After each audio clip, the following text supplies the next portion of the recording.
My journey begins reaching out.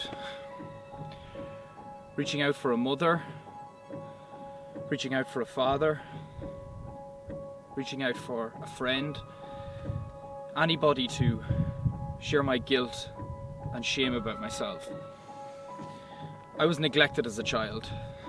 My mother had 3 children all around the same age, and she didn't know how to cope. She put all that insecurity and all that doubt, and I didn't feel any time like I was getting any love and any attention. And I felt that was normal for me. So I isolated myself. I remember having a birthday party when I was younger, and nobody at the party was paying attention to me, so I just isolated myself and waited for somebody to come to show me sympathy, to show me love. Nobody would come. I would put on this act that I was really sad, but all I wanted was attention. All I wanted was somebody to just hold me.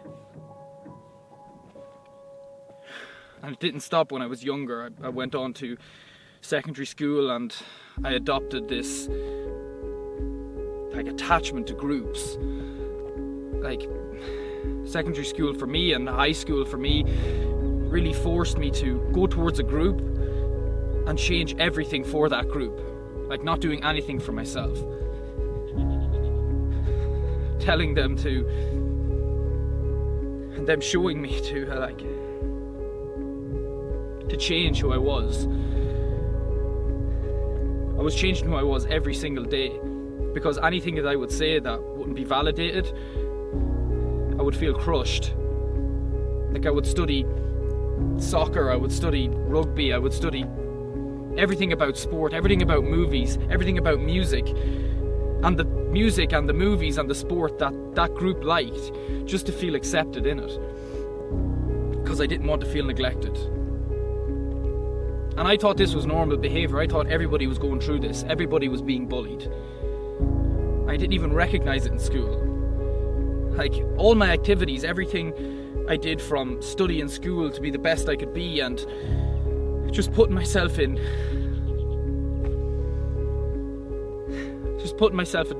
these places where I wasn't doing anything for myself. I didn't even know who I was, just to get accepted by a group, just to get accepted by my family, my mother and father, to pat me on the back and say, "Oh, you're doing a great job, Fergus." Followed on to college, where I started getting bullied so severely that a Facebook page was made about me, basically saying that I was a piece of shit and a coward, and I was adopting this positive attitude, going around to everybody saying everything is bright and rosy. When anybody would die, I would say everything is bright and rosy, everything's fine, nothing's wrong, and I would be suppressing the deep dark feelings within myself. I used to wait at the bottom of stairs before I went to bed to hear what people were saying behind my back. It was like I was addicted to hearing all the insecurities about myself. It ran so deep. It's just deep within my heart, and I can feel it right now. I felt totally isolated. And it brought me on to living in a life and getting a job that was just bog standard. Literally just, I'm in this job just to get money so I can contribute to this society, because I want society's validation too.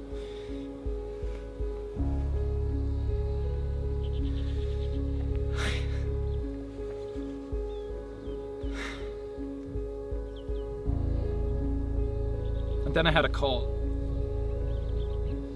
I had a call to adventure.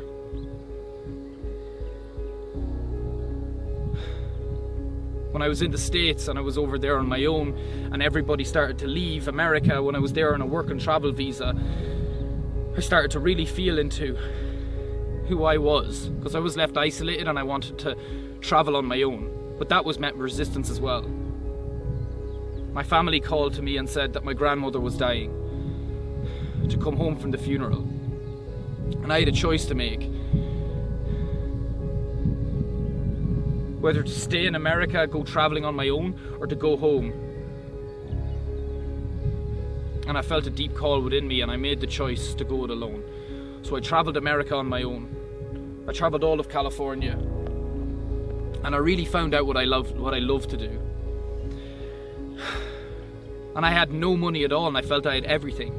I was like coming into this enlightenment where I was enjoying myself so much, just loving where I was going, like taking 4-hour hikes up these big mountains and just feeling alive and feeling like I didn't have to answer to anybody. And when I went home, I fell right back into the trap again. Right back into a place where I wanted more group validation, more group acceptance. I forgot everything that I'd learned about myself and fell back into this pain, back into this trauma.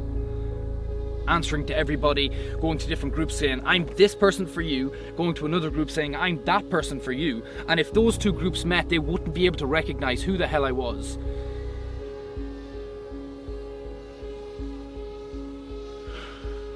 And then another call came. Another call came where my best friend said to me, let's go on a journey. Let's leave this country. Let's leave everything behind. And I had a girlfriend at that time. I had a house. I had a great job that was paying me loads of money, and I didn't feel anything from it. And when that call came, I made the choice whether to stay in comfortability or to move into the biggest risk I had ever taken. To leave everything and let it all go and go traveling the world.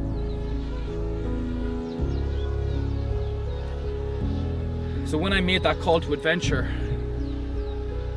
I went in a car. And I went on this divine car journey where every single day I was being questioned by my best friend about the bullying I had experienced, about the neglect I had experienced, about who I really was, and dropping everything that I thought I was. Dropping all the video editing that I'd learned, dropping all the computer science degree that I had thought I knew everything about. And I started to feel like I was completely isolated again. And I remember one day, and this is where I really crossed the threshold, one day where I was walking along a beach, and all this trauma and all this pain was all present within me.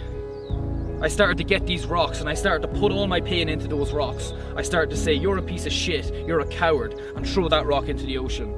I started to say to this rock, you're neglected, you're not going to amount to anything, and throw it into the ocean. And I was putting all this pain and making myself feel like I was worthless and hating myself so much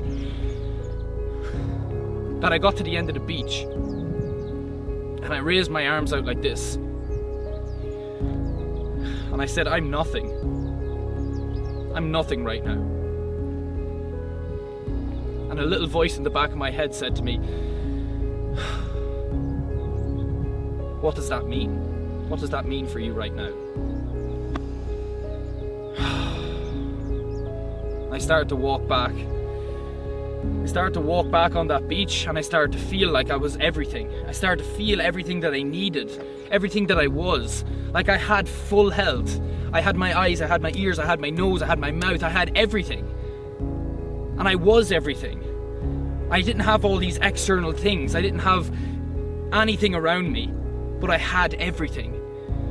I had that deep feeling within myself that I can go through all this. And that was the threshold where every single day after that I became obsessed with my pain, going towards my trauma, facing my mother and family constellations, facing my trauma through touch, going so deep and so powerfully that I started to learn all the methods that were being accessed by me and that I was being treated by. I started to learn them, I started to be obsessed by them. I came back home to Ireland after that car journey, and I was like, I want more, more, more. I found an energy healer. I went and I learned all about that. I found somebody who was hugely into marketing, and I learned all about that.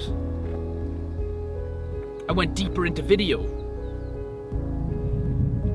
So deep that every day I was waking up doing everything that I love to do. And I realized I really want to give back here.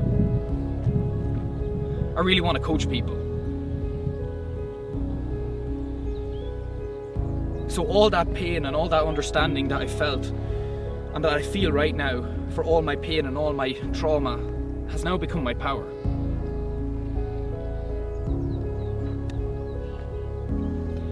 And I'm so proud of myself for what I've gone through. And all my vulnerability and all my expression is literally all channeled to make you believe. To make you believe that you're not on your own. Like, there are people out there, and if it's not me, it's somebody else. And there's somebody who is right for you to overcome your pain and all your trauma. I know what you're going through, and I can hear you. I'm serving myself every single day, and I want you to do the same. Because I love you.